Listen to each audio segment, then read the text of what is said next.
नमस्कार दोस्तों, आप देख रहे हैं VK tool channel Vishnu ji के साथ। दोस्तों कैसे हैं आप सब? उम्मीद करता हूं अच्छे होंगे। दोस्तों आज के वीडियो में हम समझेंगे फूलों के बिजनेस के बारे में।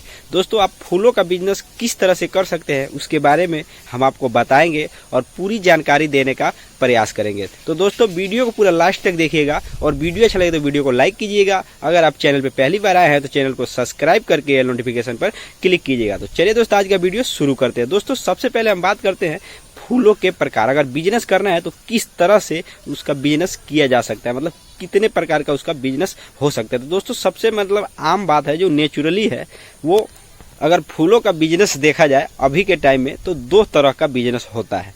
एक जो होता है वो नेचुरली फूल होता है और एक होता है जो रेडीमेड फूल होता है। दोस्तों इन दोनों में क्या अंतर है और किस तरह से आप इसका बिजनेस कर सकते हैं उसके बारे में हम आपको बताते हैं। दोस्तों सबसे पहले हम बात करते हैं जो नेचुरली प्राकृतिक फूल है जिसका खेती किया जाता है उसके बारे में हम बात करते हैं। दोस्तों अगर मान लीजिए अगर आपको फूलों का बिजनेस करना है और वो भी ताज़ा तरीन फूलों का बिजनेस करना है तो आप किस तरह से शुरू करेंगे, कितना लागत लगेगा उसके बारे में अगर जानकारी चाहिए तो दोस्तों सबसे पहले बात करते हैं अगर आपको छोटे स्तर पर बिजनेस करना है, छोटे स्तर पर अगर आपको बिजनेस करना है तो लगभग 15 से 20 हजार रुपये आपको होने चाहिए। अगर छोटे स्तर पे बिजनेस करना मतलब उतना लागत आपको लगेगा तभी आप एक छोटा सा दुकान शुरू कर सकते हैं, क्योंकि अलग अलग फूलों की कीमतें अलग अलग होती है। तो आप जब भी अगर आप फूल खरीदेंगे तो उसका रेट अलग अलग लगेगा, अलग अलग कीमत लगेगा। रह गई बात कि आप फूल कहाँ से खरीदेंगे तो दोस्तों आपको फूल सीधा सीधा आपको जानकारी है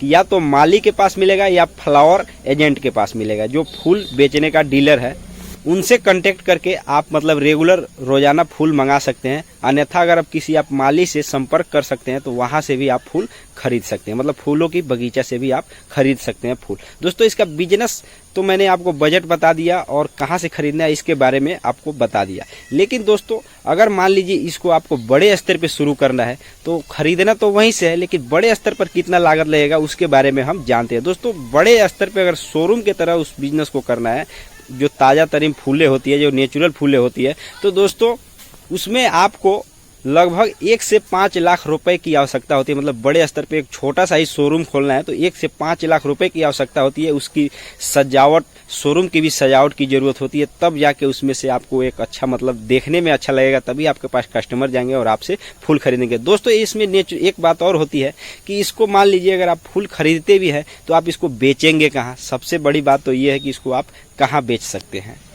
दोस्तों अब हम बताते हैं कि आप इसको कहां पर बेच सकते हैं। निश्चित तौर पे आपने नेचुरल देखा भी होगा कि शादी समारोह में अगर दूल्हे की गाड़ी की सजावट भी होती है तो उसमें कुछ रेडीमेड फूल होते हैं, कुछ आपने देखा होगा कुछ लोग सजावट जो ताजे फूल होते हैं उन फूलों को भी कराते हैं। मतलब अपने बजट के अनुसार लोग सजावट कराते हैं गड्डी की, दूल्हे की गाड़ी की शादी समारोह में। अगर मान लीजिए अगर आप धार्मिक स्थल कहीं है, मान लीजिए बहुत बड़ा धार्मिक स्थल है, वहां पर भी अगर आप उस बिजनेस को करते हैं तो भी वहां भी बिजनेस आपका अच्छी खासी कमाई में चलेगा, अच्छा चलेगा। अब दोस्तों लगभग आपको समझ में आ गया होगा, शादी समारोह, पार्टियां, ऐसे अनेक फंक्शन है, त्योहारों में ऐसे अनेक जगह है जहां पे फूलों का उपयोग किया जाता है, फूलों की मांग होती है। तो दोस्तों आप निश्चिंत होकर आप इसका बिजनेस कर सकते हैं। दोस्तों जो दूसरा जो तरीका है वो है रेडीमेड फूलों का बिजनेस। तो आपने देखा भी होगा कि रेडीमेड फूलों का बिजनेस है वो लगभग एक तरह से वो भी कम नहीं है इस बिजनेस से। तो दोस्तों रेडीमेड फूलों का बिजनेस तो मान लीजिए ऑफिस के लिए, घर के लिए, सजावट के लिए ये भी बहुत जरूरी चीज़ है, तो आप इसका भी बिजनेस कर सकते हैं। रेडीमेड फूलों में आपको जोखिम उठाने की कम संभावना होती है, क्योंकि आपको खरीद करके आप चाहे तो उसका गुलदस्ता बना करके भी बेच सकते हैं, कुछ अनेकों प्रकार की ऐसी चीज़ें बना सकते हैं जिसको आप थोक विक्रेता को भी देख सकते हैं या आप खुद कस्टमर को बेच सकते हैं। ऐसे ताज़ा फूलों में भी जो प्राकृतिक फूल है, जो सच में फूलों की जो खेती है, वहाँ से भी फूल खरीद करके आप गुलदस्ता बनाकर चाहे तो सीधा सीधा कस्टमर को, ग्राहक को बेच सकते हैं, बाजार में उतार सकते हैं, रख सकते हैं, वहाँ सजा करके बेच सकते हैं, या चाहे तो आप किसी दुकानदार को भी थोक रेट में दे सकते हैं। फूलों को खरीद कर उसका गुलदस्ता बना करके। तो दोस्तों ये आपके ऊपर डिपेंड करता है, लेकिन इसका व्यापार एक अच्छा खासा व्यापार है। अगर आप करना चाहते हैं तो निश्चिंत होकर करें। थोड़ा इसमें जोखिम होता है, ताजे फूलों में जो नेचुरल फूलें होती है, प्राकृतिक फूल होते हैं जो आप माली से खरीदते हैं, थोड़ा उसमें जोखिम यह होता है कि अगर समय से अगर वो मान लीजिए कि बिका नहीं, समय से आपने उसको खरीदा नहीं, तो वो मुरझाने की संभावना होती है। इसलिए उसका ऑर्डर उसी टाइम पे दिया जाता है जब देखा जाता है कि हाँ कस्टमर को इतने टाइम को देना है और इतने टाइम में हमको बना देना, मतलब अपने पास में उसको नहीं रखना होता है। लगभग कस्टमर के ऑर्डर पर ही आप फूल रॉ मटेरियल के रूप में खरीद सकते हैं।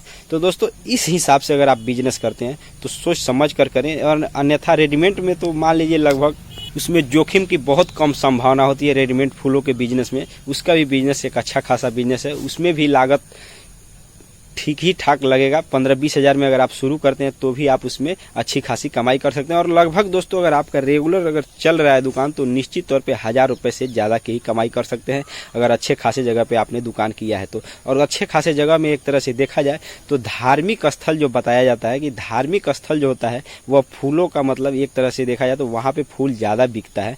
तो आप खुद डिसाइड कर लीजिएगा, आप जिस इलाके में रहते हो सकता है कि वहाँ धार्मिक स्थल ना हो, लेकिन कुछ ऐसी चीज़ें हो जहाँ रेडीमेड फूलों का बिजनेस ज़्यादा चलता हो, शादी समारोह पार्टी वगैरह। तो दोस्तों आप खुद डिसाइड कर लीजिएगा बिजनेस को कहाँ करना है। अन्यथा ये बिजनेस खराब नहीं है, किसी भी प्रकार का बिजनेस खराब नहीं होता, उसका समय टाइम देख करके बिजनेस करना चाहिए। तो दोस्तों आज के वीडियो में बस इतना ही, फिर मिलेंगे नए वीडियो के साथ। तब तक के लिए जय हिंद, जय भारत।